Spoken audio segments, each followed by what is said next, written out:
হযরত ঈসা নবীর উম্মতেরা ডাক দিয়ে বলেন, আল্লাহর নবী আপনি বিভিন্ন মুজিজা দেখিয়েছেন, আজকে একটা নতুন মুজিজা আপনাকে দেখানো লাগবে। এটা একটা পুরাতন কবরস্থান, এখান থেকে যদি আপনি একটা লাশ উত্তোলন করে জীবিত করে তার মুখ থেকে সাক্ষী নিতে পারেন যে লা ইলাহা ইল্লাল্লাহ ঈসা রুহুল্লাহ, তাহলে আপনার উপর আমরা সবাই ঈমান আনবো। নবীরা বিপদে পড়লে সঙ্গে সঙ্গে সেজদায় পড়ে যেতেন। হযরত ঈসা সেজদায় পড়ে ডাক দিয়ে বলে, রব্বুল আলামিন, এরা আমাকে একটা চ্যালেঞ্জ ছুড়ে দিয়েছে, এই চ্যালেঞ্জের মোকাবেলা করা আমার দ্বারা সম্ভব না, যদিও আমি নবী।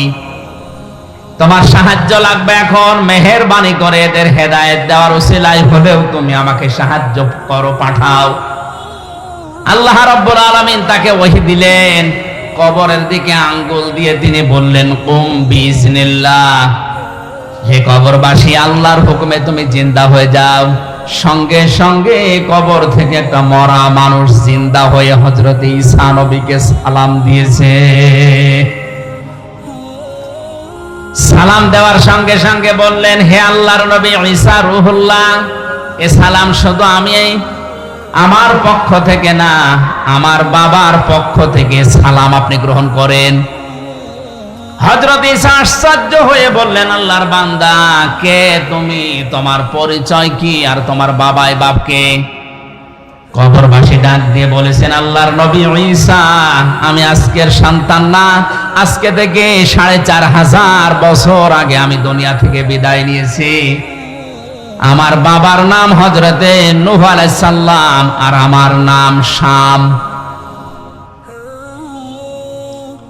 আমার বাবা ইন্তেকালের আগে আমাকে জানিয়েছিল যে মরণের পরে তোমাকে ১০০০ বছর পরে আবার একবার জিন্দা হওয়া লাগবে। জামানার নবী হযরতে ঈসার মুজিজার কারণে এটা আল্লাহ আমাকে জানিয়েছে, এটা তোমাকে আমি ওসিয়ত করলাম।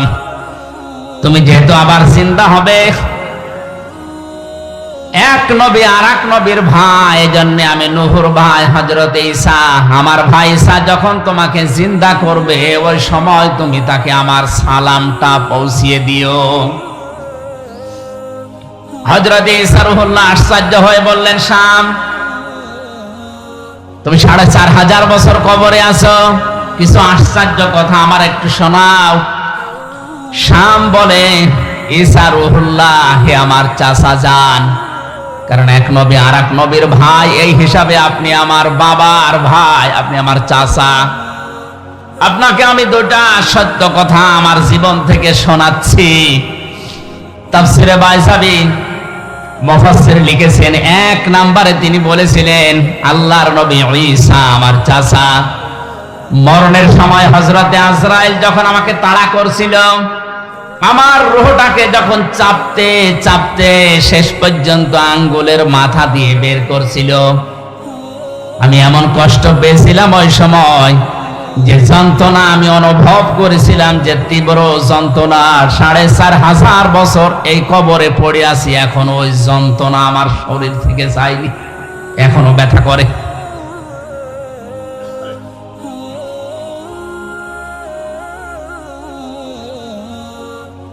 দ্বিতীয় নম্বরে, কবে কিয়ামত হবে আমিও জানি না। কিয়ামতের ওই কঠিন ময়দানে ওঠার আগ পর্যন্ত আমার শরীরের ৩৬০ জোড়া বিভিন্ন অঙ্গ প্রত্যঙ্গের জোড়া দেওয়া আছে। এই জোড়াগুলো আমার এখনো পর্যন্ত এই ৪৫০০ বছরের ভেতরে মনে হয় এখন কে যেন আমাকে পিটিয়েছে। মুফাসসির লিখেছেন শেষের দিকে, হযরতে শাম তিনি একজন নবী ছিলেন, যদি নবী নাও থাকেন তিনি একজন নবীর সন্তান। বাংলার মুসলমানেরা বলেন বিবেক দিয়ে, একজন মুসলমান নবীর সন্তান, তিনি একজন নবী, এরকম কথাও আছে। তার মরণের যন্ত্রণা যদি এরকম তীব্র হয়, ৪৫০০ বছরও তিনি ভুলতে না পারেন। আমরা যারা সাধারণ মুসল্লি, সাধারণ মুসলমান যারা, তাদের মরণের সময় কি হবে এটা আল্লাহ ছাড়া আর কেউ জানে না। এই জন্য এই মরণের যন্ত্রণা থেকে কেউ যদি রেহাই পেতে চায়, নবীজি ওই সময় আজরাইলকে বলেছিলেন, ভাই মরণের যে যন্ত্রণা সব আমার বুকের উপরে তুমি এখনই শুরু করে দাও, কিন্তু আমার এতিম উম্মতদেরকে তুমি কিছু বলবা না। আজরাইল বলেছিলেন, না এটা কথা দিতে পারলাম না, কিন্তু একটা কথা আপনাকে আমি দিতে পারি। কোরআনে কারিমের 6666টা আয়াতের ভেতরে সূরা বাকারার 255 নাম্বার আয়াত যদি আপনার উম্মতেরা ফরজ নামাজ শেষ করার পরেই পড়ে, আর আয়াতের ভেতরে আল্লাহর 10টা ক্ষমতার কথা আছে। কয়টা বলেন বলেন? এই 10টা ক্ষমতা যদি ওর প্র্যাকটিক্যাল লাইফেও মেনে চলে, আমি আজরাইল কথা দিলাম মরণের সময় ওর কোনো শাস্তি যন্ত্রণা হবে না। মানুষ মায়ের বুকে দুধ খেতে খেতে যেভাবে ঘুমিয়ে যায় বাচ্চারা, ঠিক আমি ওইভাবে ওর জীবন কবজ করব।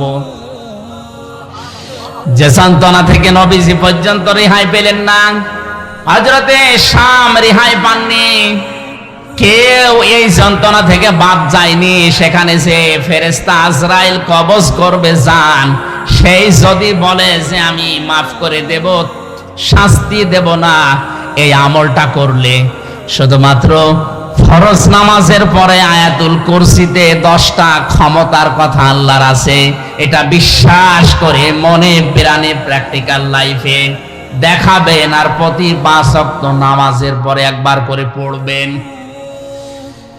আমার মনে হয় মরণের যন্ত্রণা থেকে বাঁচার জন্য এই আয়াতটা আমল করার দরকার আমাদের আছে না নেই? আল হায়াত দিয়েছেন আল্লাহ। হায়াত 5 প্রকার। কয় প্রকার? 1 নাম্বার হায়াত হচ্ছে আলমে আরওয়াহ, রূহের হায়াত বা রূহের জগৎ।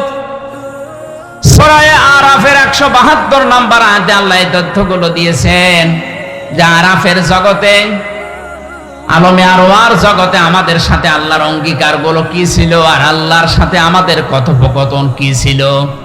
2 নম্বর হায়াত হচ্ছে হায়াত আলমে বতুন, মায়ের পেটের জগৎ, 6 মাস থেকে 10 মাস 10 দিন পর্যন্ত। এখানে একটা ছোট্ট নিখুঁত তথ্য আছে, আলেমদেরকে বলছে। একটা মানুষ মায়ের পেট থেকে জন্ম নেওয়ার জন্য সর্বনিম্ন সময় লাগে 6 মাস। কয় মাস? বলেন বলেন। এই তথ্য আছে সূরা আহকাফের 15 নম্বর আয়াতে। আল্লাহ রাব্বুল আলামিন বলেন, ওয়াসাইনাল ইনসানা বিওয়ালিদাইহি ইহসানা হামালাতুহু উম্মুহু কুরহা ওয়া ওয়াদাআতুহু কুরহা ওয়া হামলুহু ওয়া ফিসালুহু 30 শাহরা। এই খেয়াল করেন, আপনি খেয়াল করেন বেশি করে। আল্লাহ পাক বলেন, পৃথিবীর যত মানুষ আছে যে ধর্মই পালন করুক না কেন, প্রতিটি মানুষকে আমি আল্লাহ সৃষ্টিকর্তা হিসাবে আদেশ করলাম, নসিহত করলাম, অর্ডার দিলাম, তারা যেন তাদের মা বাবার সাথে ভালো আচরণ করে। এই আচরণ করার দায়িত্ব আল্লাহ দিয়েছেন শুধু মুসলমানদের। বলেন বলেন। যত ধর্মের মানুষ আছে দুনিয়ায়, মানুষ পদবাচ্চে যারা বিবেচিত, এই মানুষের আল্লাহর অর্ডার, সৃষ্টিকর্তার অর্ডার, মা বাবার সাথে ভালো আচরণ করা লাগবে। আপনি যদি দুনিয়ায় রিজিক বাড়াতে চান, আপনার সম্মান বাড়াতে চান, আপনার হায়াত বাড়াতে চান, মা বাবার সাথে ভালো ব্যবহারের কোনো বিকল্প নেই।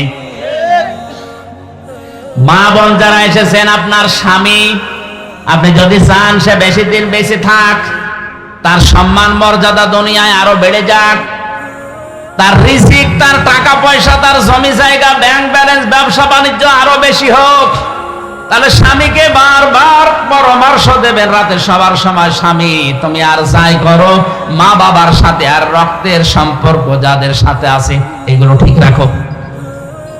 তো অধিকাংশ স্ত্রী আরো এগুলো নষ্ট করে। কথা বলে না কেন? এগুলো যদি নষ্ট করে তাহলে সে কি তার স্বামীর ভালো চায় না অকল্যাণ চায়? ও চাচ্ছে যে আমার স্বামী আরো তাড়াতাড়ি মরে যাক, আমি আর একটা কাজ করব। ওর সম্মান মর্যাদা দরকার নেই, ওর টাকা পয়সা রিজিক আর দরকার নেই। এটা হাদিস। কোন স্বামীর যদি সম্মান মর্যাদা, তার রিজিক, তার হায়াত বেড়ে যাক, এটা স্ত্রী চায়, সে যেন অবশ্যই অবশ্যই পরামর্শ দেয়, স্বামীকে বলে, স্বামী তুমি যাই করো মা বাবার সাথে ভালো আচরণ করো। আশা করছে মা বোনেরা আমাদের দিকে তাকিয়ে হলে এটা করবে। যদি না করে বুঝবেন আপনার বউ চায় যে আপনি মরেন। যে স্ত্রীর কারণে আপনি মা বাবার সাথে খারাপ আচরণ করতে বাধ্য হন, আপনার হায়াত কমে যাচ্ছে, আপনার সম্মান মর্যাদা থাকলেও আল্লাহ নষ্ট করে দেবে। আমার মূল কথা ছিল, আল্লাহ পাক বলেন ব্যাখ্যা দিয়েছি এইটা ভালো ব্যবহার করবা, কারণ হচ্ছে তোমার মা তোমাকে কষ্টের পরে কষ্ট সহ্য করে পেটে বহন করেছে। সালাসনা শাহরা, 30 মাস। কয় মাস? 30 মাস বহন করে। বলেন বলেন। ওয়া হামলুহু ওয়া ফিসালুহু 30 শাহরা। এই যে মাঝখানে ওয়া আছে, তোমাকে দুধ পান করিয়েছে, পেটে বহন করিয়েছে, সব মিলে 30 মাস। আমরা জানি মানুষকে দুধ পান করানো লাগে মায়ের স্তন থেকে সর্বনিম্ন 2 বছর। কয় বছর? সূরা বাকারার 233 নম্বর আয়াতে আছে এটা। والوالدات يرضعن أولادهن حولين كاملين لمن أراد أن يتم الرضاعة। আমি দুনিয়ার বাবাকে মায়েদেরকে আদেশ করেছি, তোমরা বাবারা যারা আছো মায়েদের মাধ্যমে সন্তানকে দুধ পান করাবা 2 বছর। কয় বছর? এই দুধ পান করার দায়িত্ব বাবার না মার? এই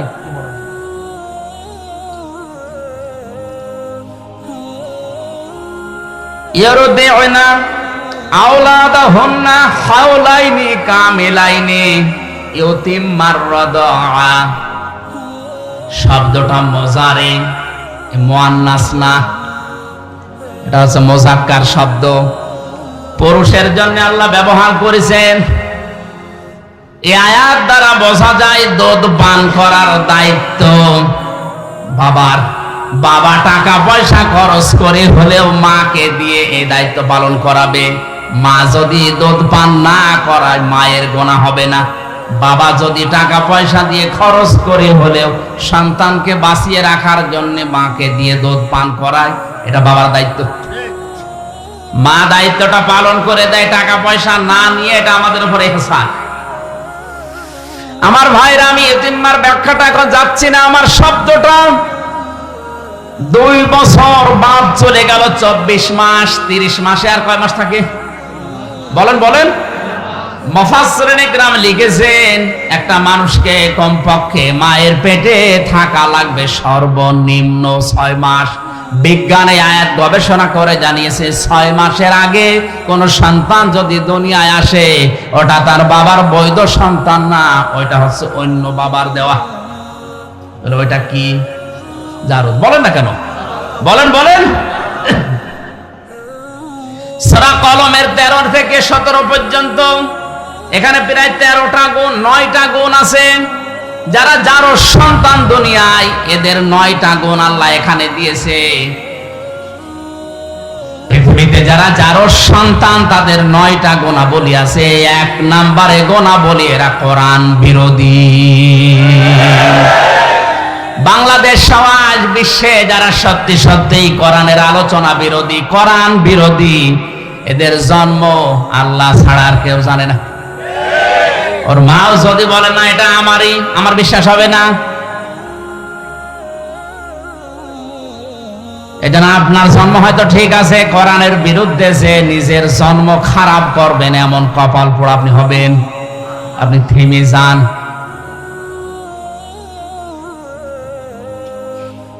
মায়ের পেটের ভেতরে জন্য 6 মাস থাকাই লাগবে। এক একটা শব্দে লক্ষ লক্ষ কথা আছে, আমি খুব তাড়াতাড়ি সংক্ষেপ করছি। 3 নম্বরে আলমে দুনিয়া, এই যে জগতে আমরা আছি, 60, 70, 80 বছরের হায়াত।